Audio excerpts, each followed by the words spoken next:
มาพี่น้องทักทายสบายดีมื้อนี้ก็ยามเช้าๆพี่น้องก็สิมาพ่นหญ้าอีกพ่นใบคือเก่าพี่น้องหลังจากแล้วแต่ปีกองไฟอันนี้มาอยู่บ้านเฒ่าแก่พี่น้องนี่แหละเรียนเช้าอันนี้ก็ได้พี่น้องมาเบิ่งพี่น้องบ่ปล่อยหาปูหาปลาพี่น้องปลามึงนี่ปลาเพิ่นว่าปลาผักตบผักหินนี่พี่น้องเอ้ยผักตบผักอันนี้พี่น้องเอ้ยเบิ่งเอาพี่น้อง ปลาคอกระไรพี่น้องเอียนกระไรนี่แหละขอชิมาหาอยู่นี่ประจำพี่น้องเอ้ยน้ำเลิกบ่อนี่บ่อเลิกป้านี่ไรเลยพี่น้องเบิ่งก้อนนมุ่งนอใหม่พี่น้องเอ้ยนี่แหละบอนคอยหาปูหาป้าพี่น้องขอชิมาใส่เบ็ดแถวนี้พี่น้องแต่มองใส่บ่ได้พี่น้องมันชิมีแหน่กระไรพี่น้องเอ้ยนี่แหละก็ไม่ไผ่พี่น้องเอ้ยหน่อใหม่ร้ายหน่อใหม่ของตะแกคอยอะไรพี่น้องเอ้ยเบิ่งเอาริมคลองอืม อากาศย่านเช้าอ่าเย็นดีพ้นกนาจีบตกอีบ่พี่น้องเอ้ยมังกรเมฆกับเป้ามืดกึบเลยพี่น้องเอ้ยนี่ละคอยกับช่องจิตช่องใจพี่น้องเอ้ยเออทำงานทำการกับเนี่ยฉีดยากันพ่นยากันต้องคนต้องแหล่งพี่น้องว่านี่อยู่ที่คลองไผ่หลังจากฝนแล้วย่านเช้าก็ไปคอยกับซอยแนงพี่น้องซอยแนงกับฝนตกแลนออกแลนเข่าเหมือนพี่บ่าพี่น้องเอ้ย ทำงานทำการสู่ชีวิตไปพี่น้องเลยนี่ละอดทนเอาพี่น้องเลยถ้าเก็บเงินเก็บข้ามใดมือใดเฮาก็กลับเมื่อสร้างอยู่บ้านอยู่ซองเฮาพี่น้องความหวังว่าเฮาบ่ได้หยังที่มากมายดอกได้บ้านหลังน้อยๆกับพื้นดินที่น้อยๆกับพ่อมุกพ่อใจแล้วพี่น้องครอบครัวครอบครัวอบอุ่นพี่น้องเอ้ยเออ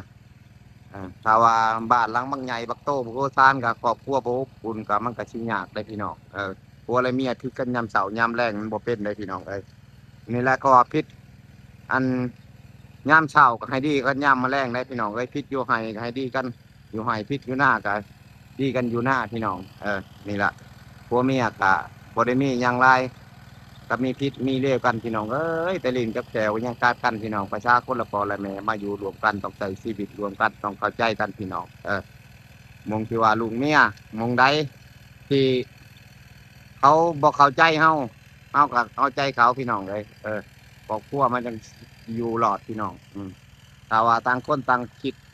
ที่ว่าเอ้ยไปก็ว่าบ่แค่ไฟนี่พี่บ่ได้เลยพี่น้อง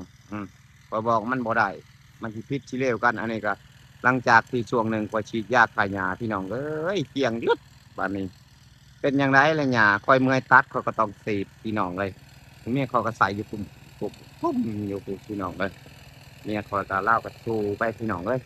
นางบ่เคยเฮ็ดเวียกเฮ็ดการได้วังหันอยู่บ้านตอนคุยกับคอยใหม่ๆคอยสิอยู่กรุงเทพเมียอยู่บ้านเขาเรียนเขาบ่เคยเฮ็ดเวียกเฮ็ดการเลยก็ว่าได้พี่น้องเขาบ่เคยลำบากพี่น้องมาอยู่กับคอยเขาก็ลำบากลำบนเขาก็สู้ชีวิตมากกับคอยเก่งพี่น้องเฮ็ดเวียก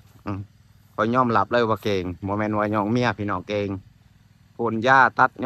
ญ้าเฮ็ดได้ทุกอย่างนะเพราะว่าเฮ็ดได้จังไดเขาก็เฮ็ดได้นะพี่น้อง